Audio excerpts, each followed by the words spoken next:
Aquarius, hi. So this is going to be a reading for the month of November 2023.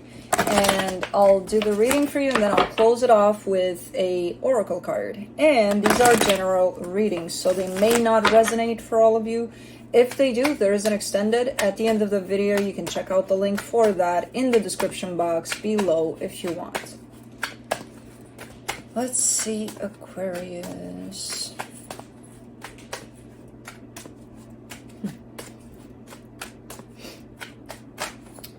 Oopsie doopsie doops.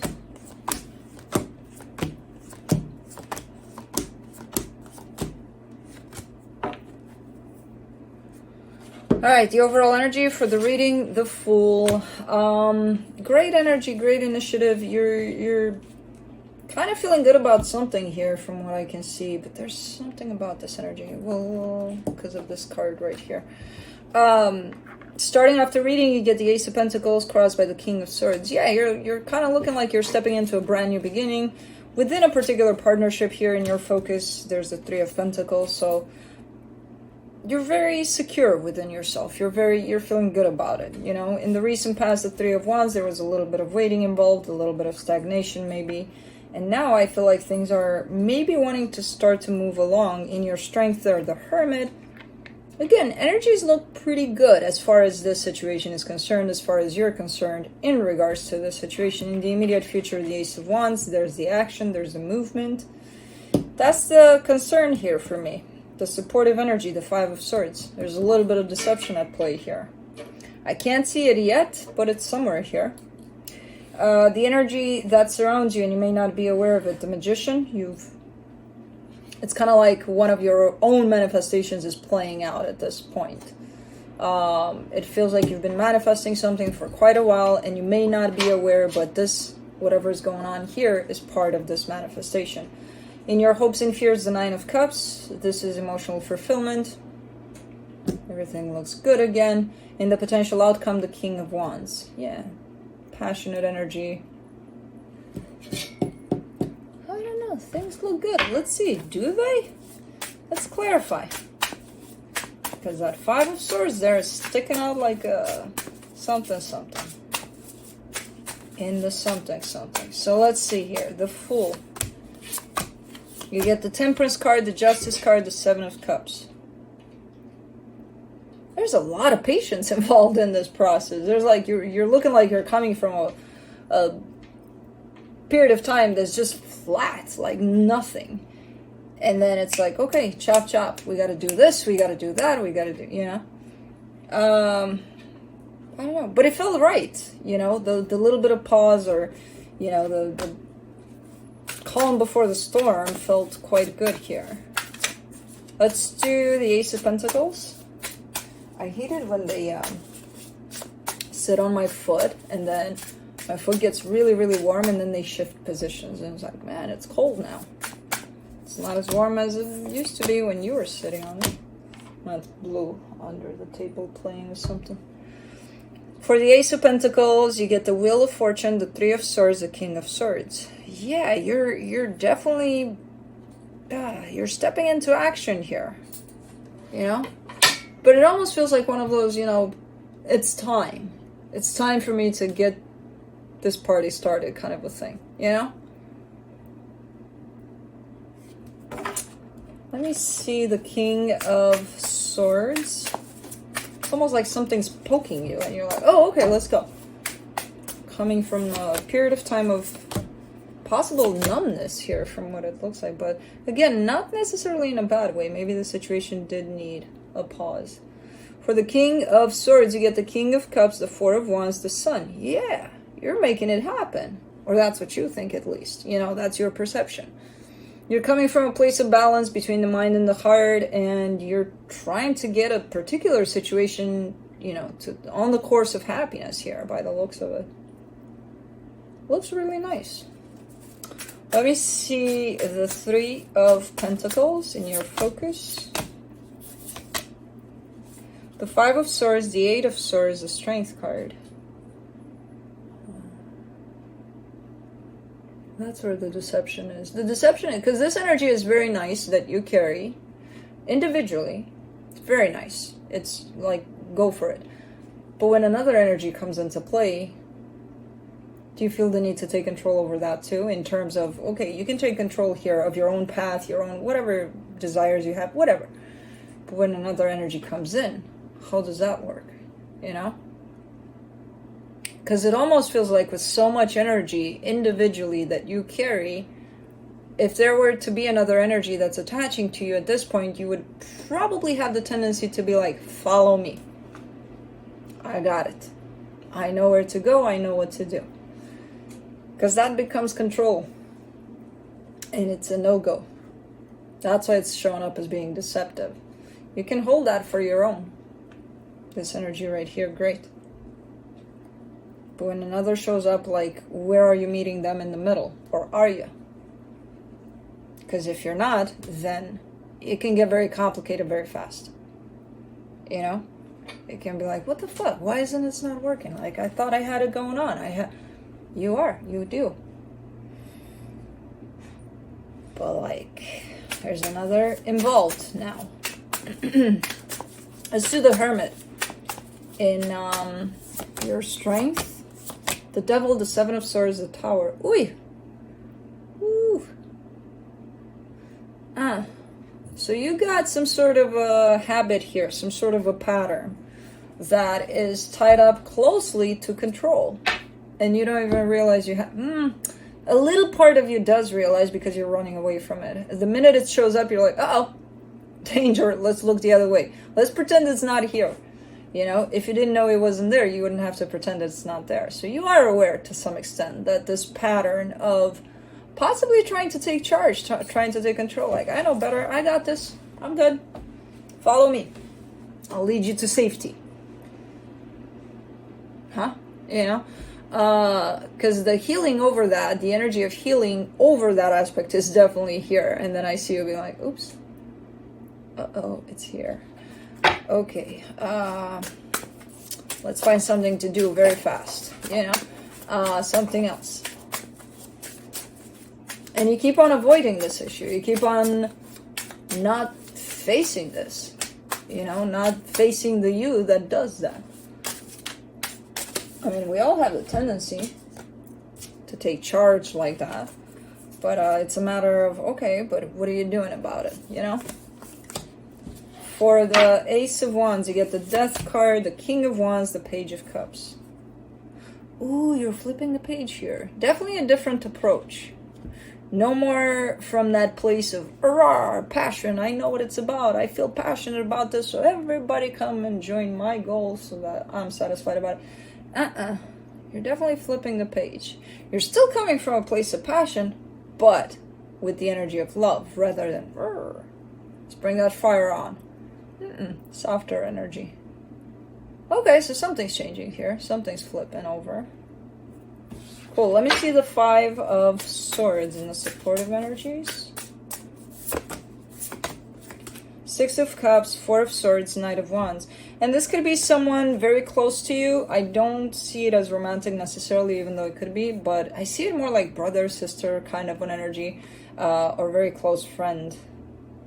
That this is, you know, applying to here. Definitely soul connection. And definitely you being in charge here. Taking charge, being like, hey, well, I know better. What are you talking about? Okay. But no.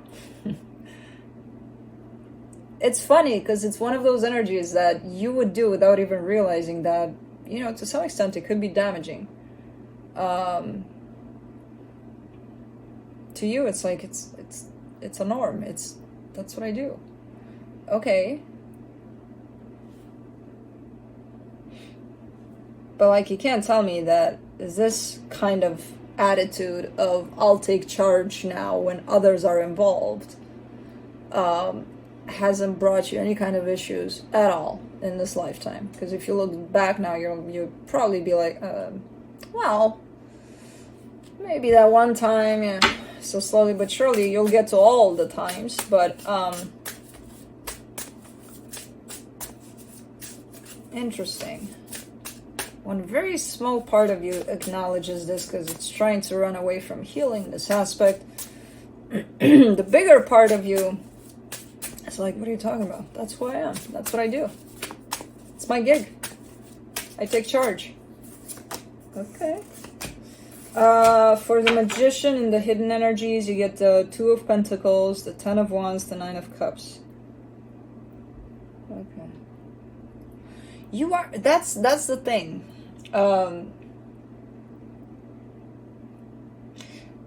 Because you feel like you're in this great place within yourself, right? You're healing, you're working on yourself, you're growing, and you're reaching this place of, and for some reason you think automatically you're the only one that got there.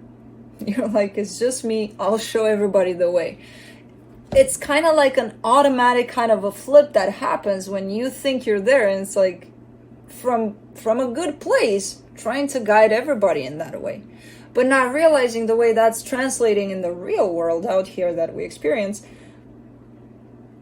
it could be translating into control. You're trying to control people to follow you, to show you'll show them the way. And it's starting to mess with your own sense of growth and your own sense of when things get a little bit out of hand with that, come follow me, you're starting to lose it within yourself, you know, that sense of balance within yourself that you work so hard to achieve. And it's like, oh, I lost it there for a split second. Uh-oh, what happened? It's okay, I still know the way. I'll show them, you know. You don't have to lead anybody. You don't have to show them. They'll get there in their own time. Some of them are already there, but it's like,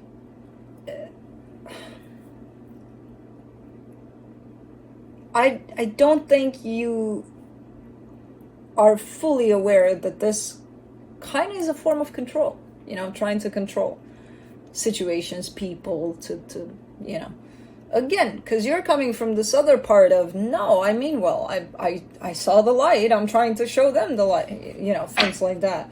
But it's like, no, there's a thin line in trying to show them the light and trying to shove their head in the light, you know?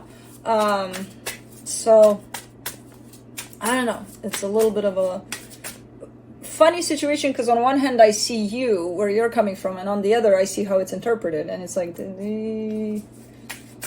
okay, it's different. Let's do the Nine of Cups, and then I see you losing yourself through it all, because it's like, what the hell just happened? Why aren't they following me? You know? Because maybe they think you're controlling? I don't know. For the Nine of Cups, you get the Page of Wands, the Three of Pentacles, the High Priestess. Yeah, you mean well. I see this.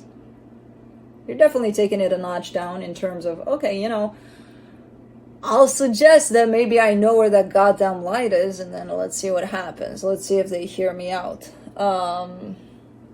You're taking it down a notch here. It's kind of like, yeah, you can show them, but then let it be their choice if they want to follow it or not. You know what I mean? I'm not forcing them. Yeah.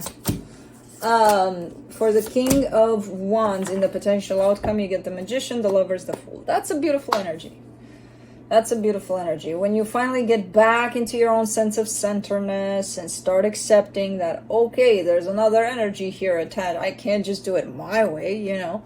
Maybe I have to find the middle ground there. Maybe, you know. And I see you going in the direction of manifesting just that. Okay, let me not take charge fully, because there's two of us here. So, you know, it's a two-way street. So you're heading in a good direction with this. You have your times, you have your moments when you still slip back into, but I know where it's at. I've seen it. I just want to show them, you know. And again, not completely sure what kind of a connection this is to you. Very meaningful though, very close to your heart. There's a thin line there between meaning well and trying to direct them and, you know, again, shoving their head in that direction. Let me see what the universe has to close it off for you. The Nine of Wands, the Five of Pentacles, the Six of Pentacles. Yeah, because you feel responsible almost. Like, because you know that the minute you work on yourself, you grow, you see all these things, you see the truth of everything that isn't of yourself especially, you know that some people may fall off, around you. Maybe like, they haven't. They're at a slower pace, or maybe they never will. Who the hell knows? But it almost feels like you feel responsible, like, okay, but I gotta show them. I gotta, they gotta come with me on this train. Sometimes no. And I feel like that's the hardest thing for you to do, to accept that sometimes no. And it's not up to you to force them to see the healing, the whatever you've seen, whatever you've learned. Great that you did. But once you accept that everybody has their own pace and their own journey, it might get easier. I don't know why you feel this sense of responsibility over them. Like, I feel it, and it's kind of overwhelming. It's kind of like you made yourself responsible to save everybody, or to show everybody, or to,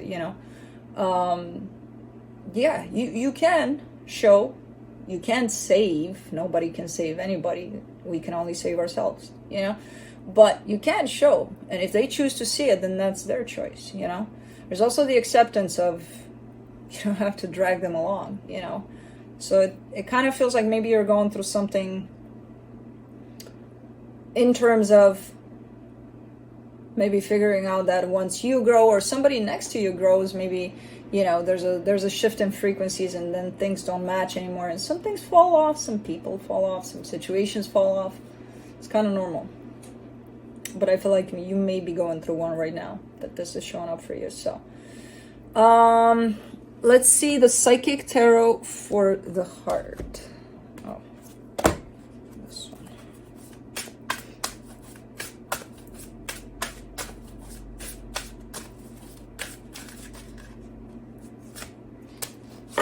Listen. That's a good one.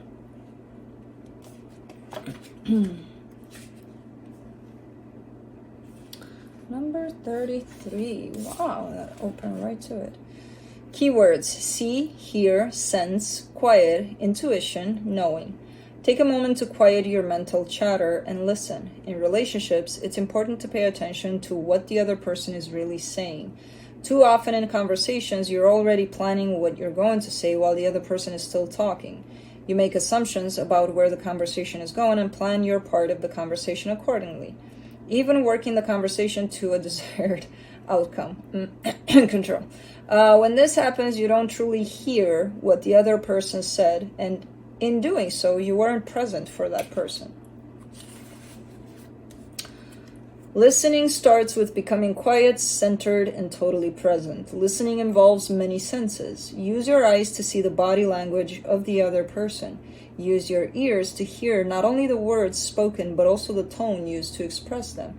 Use your intuition to get a sense of what the person is really saying and feeling. Intuition often helps you hear what is not said as well as what is said. This is crucial to understanding the person or situation. Understanding is essential to improving the relationship or situation. Remember once again to center yourself and use all of your senses to understand what is actually being communicated. Listening is a gift.